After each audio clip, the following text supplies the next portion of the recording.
चला तर आज करूया मस्त असं चमचमीत सुकट.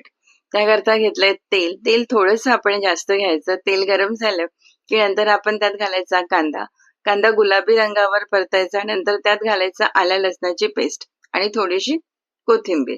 हे सुद्धा 1 ते 1.5 मिनिट आपण परतून घेऊया. नंतर हळद आणि लाल तिखट घालायचं. मिक्स करून घ्यायचं आपण हे. म्हणजे याचा पण कच्चेपणा निघून जाईल.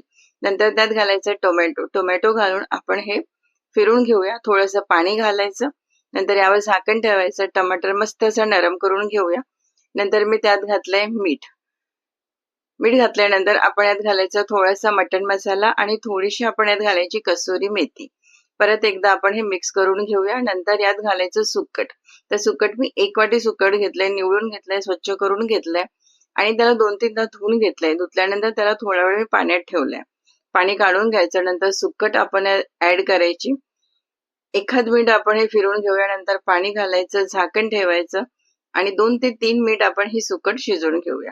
तर इथे बघा सुकट मस्त अशी मी शिजवून घेतली आहे. शेवटी थोडीशी कोथिंबीर घातली आणि इथे मस्त आपलं झणझणीत अगदी ड्राय सुकट आपलं तयार आहे.